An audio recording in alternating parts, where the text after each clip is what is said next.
place. I activated my lights on my motor, kind of split traffic, got up, and observed what had just transpired. I observed the Nissan pickup truck was on fire and leaning on its side. My first thought was get traffic going around, then go check on injuries. As I got off my motor and approached everything that was going on, all I saw was arms inside this truck that was on fire. And I said a little explicitive word, ran back to my motor, got my baton, and went up, and my first thought was to get her out of the truck. And I wasn't going to stop beating that window until it finally broke. When it did, I raked the window away, and I've heard people say they've watched the video. I don't remember doing this, but they said I jerked backwards, I guess from the smoke or what have you, and then I heard a boom, kind of stepped back, and then the truck fell back on all fours, and then I turned and saw Asa in his turnout gear, and my first thought was like, he's got fire retardant gear. Dude, go. Then when Asa went up to the truck, he reached in and was able to get Amy out of the truck. He brought her back, and my first thought was, is anybody else in there? And I learned later that she had just had her kids in the truck. We got her out away from the fire, and I yelled at everybody else to get away from the truck. And just getting her away, and then as we're going over the median, and we're trying to, we're lifting her and going over to the middle of the road. And my first thought was, brother, I'm so glad you're here. I was very happy that he was with me. So it was great teamwork. Once again, we always work great with our fire brothers, and it worked out really well. I went around to check out for injuries and anybody else involved at that point, and then all of a sudden the resources just started rolling in and take care of business. There you go. There you have it. You're welcome, ma'am. I appreciate that, officer. Asa, if you'd come on up. Sure. It's always different to get everyone's perspective of what they did on the scene and to get the full picture. Morning. So I was on my way to work for my normal 48-hour shift, and I just happened to see the column of smoke and fire. Firemen curious, kind of going around it, and I saw that they were beating the window trying to get someone out. And the bystanders, Officer Larson, the truck was on its side, and I saw it fall, and that's when I saw Amy kind of get thrown back in there. I had my turnouts because I worked a 10-hour shift the day before, and so luckily I had my turnouts in my trunk. So opened my trunk and put them on, and then helped Officer Larson, kind of pull her out of the truck. Thankfully it was right in time. He broke the window right on time, and we got her out, got her to safety. From there, just trying to make sure that if there's any other injuries, and call dispatch, let them know the number of patients and stuff, and just stay out of the way so that these guys and girls can go to work and do their job. So, from there, like I said, I'm just grateful that we were there at the right place, right time, and able to make a difference, and have Amy here with us today. So, grateful for everyone working together, the bystanders, Officer Larson, myself, and everyone behind me as well. So, thank you. Asa, thank you. Thank you. You made a difference there too. Tyler, come on up. Tyler was a medic on this. So my name's Tyler. I'm a transport medic with Mesa Fire. I also was on my way to work. I'm usually never late to work, but this day I was oddly late. And, they say there's a reason for everything. And so as I'm on my motorcycle on my way to work, going down the 60, I see brake lights, and there was a bunch of cars stopping. And then the next thing I see is fire. And I don't see red and blue, so I was a little scared because that means I'm the closest person to help. So I went into the emergency lane, took the emergency lane up to the traffic, and as I came up, the officer here was trying to break the window, and my first thought was I have a window breaker in my bag, so I ran to go and grab it.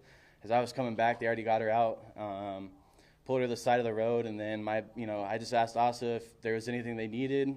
We checked her out, made sure she was doing okay, and then I just made my way across the freeway, making sure all the other people that were involved were doing fine as well, which luckily they were.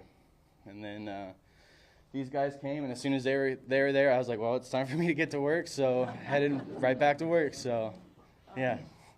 You didn't get in trouble for being late. No, God, no. I'm glad we didn't make you. That's good. Good news. Thank you. Made a difference.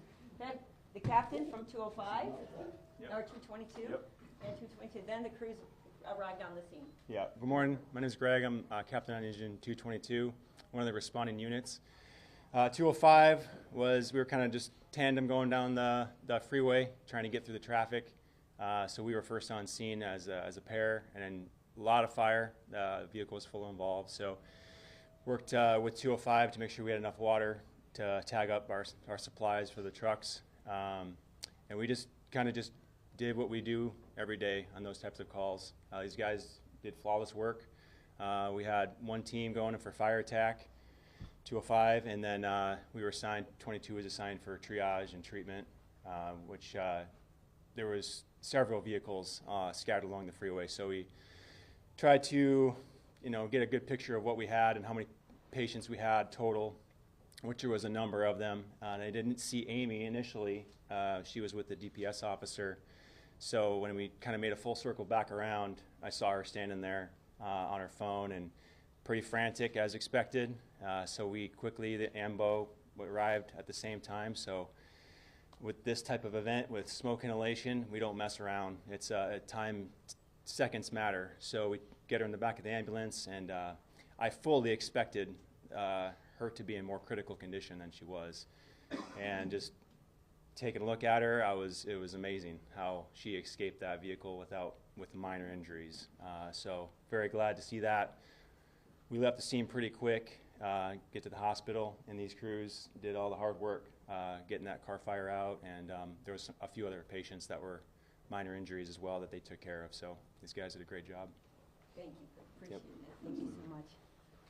So because of the quick action on February 18th at about 7 in the morning at Valvista the 60, life-saving actions, and then the crew doing their job and taking care of her, Amy Ruiz is here today. So Amy, if you would come on up and kind of give your side.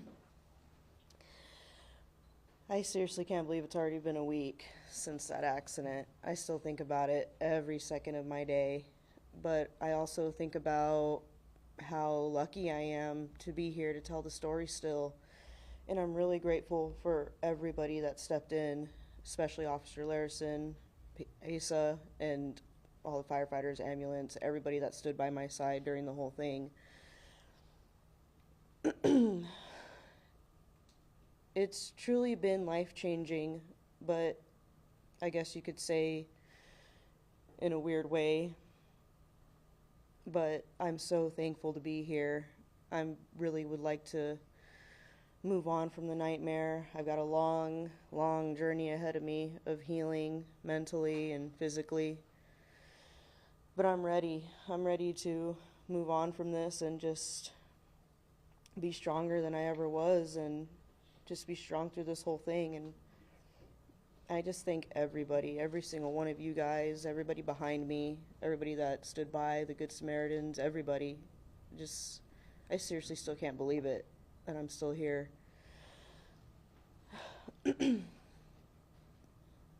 Try not to get emotional anymore. I'm so tired of crying.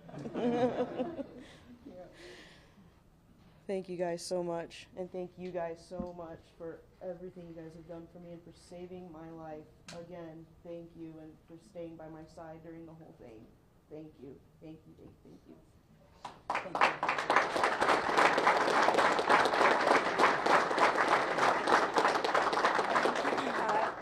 There were angels following you that day, and the heroes here really have it. So I'm glad they got to meet you. It's always good to meet you after the incident. So thankful that you're here today and for all the work that each of you did. Absolutely. I'd like our mayor, Mayor Freeman, if you'd come on up. Oh.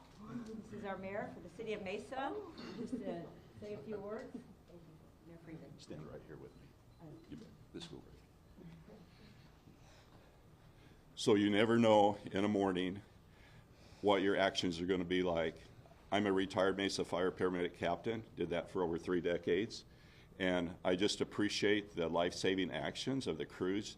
You never know when your gear is going to be in the back of your car and you have to respond to an emergency, and the Chandler police officer in his response to, I saw the smoke. My wife says, hey, there's a fire on the US 60, and I go, oh, they got it handled. Well, not knowing the whole extent of the accident.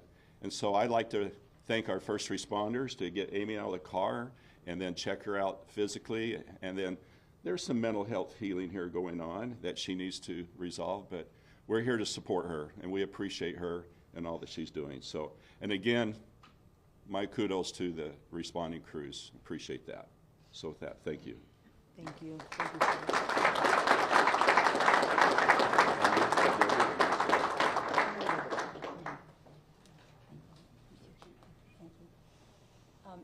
Now, Chief Bernard, did you want to say anything, or Chief Sikowski? Sure. This is Chief Gary Bernard from Peoria, ACE's boss. Hi, thanks, Chief Kamali. This is quite an ordeal. Obviously, we're very proud of ASA and very impressed with all the other folks that tried to help the civilians and the officer, obviously. Whether you believe in God or not, there's a higher power that day helping out. The timing on that stuff, I've watched that video dozens of times, and the timing is just impeccable. To get the window open, to have Asa with his gear on at that time, to get her out, the car going back, her falling back, just amazing on the timing to get her out. And with those angels that Chief talked about, I think there's something special you're supposed to be doing in this world for you just to get out of that. Just like the captain from 222 said, he expected a lot worse. And when you respond to this stuff all the time and you roll up to that scene, your first inclination is size it up, and any captain arriving is going to go, it's bad. We need more help. And to have no injuries and her to survive with, I mean, no injuries, it's amazing. So congratulations, and thank you to all you guys, the first responders that come and help afterwards. Just amazing. It just blows me away. I can't believe it. So I'm glad you're here. Thank you. Yeah. Thank you.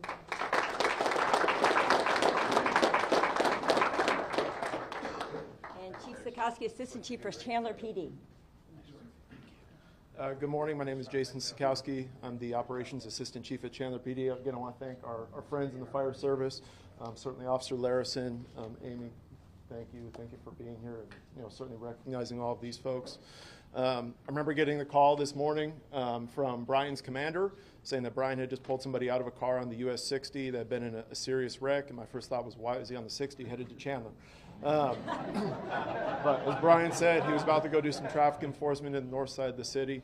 I think it's really just as the Peoria chief said, whether you believe in a higher power or not, Brian was put in that position for a reason that morning. That's not his usual route to work, so we're very thankful and grateful for that.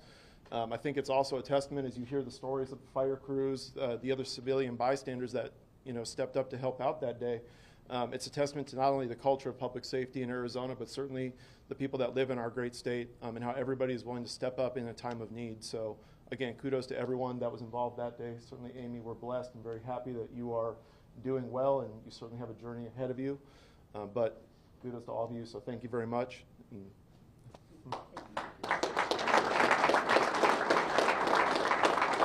All right.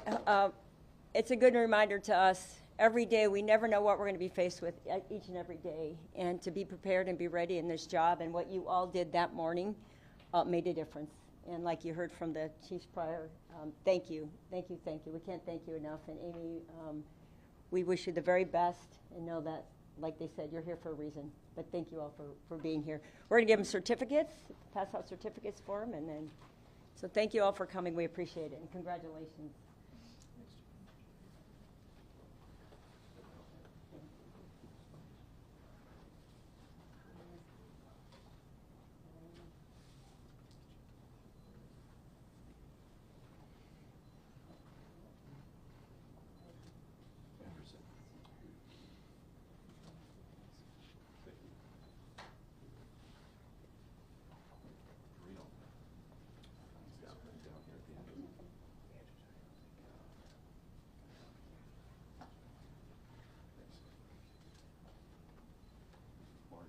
Martin's down here.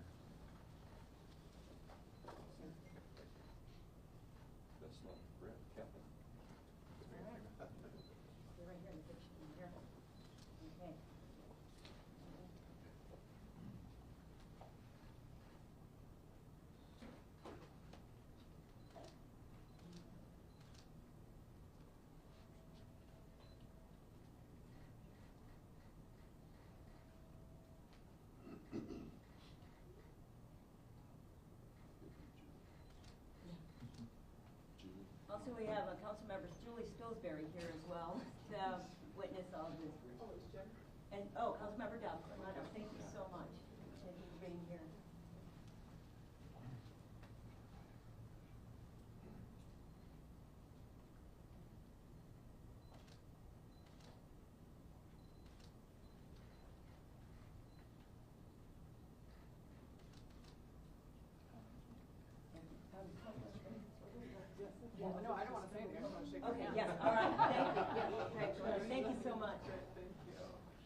so much. Thank you guys so much.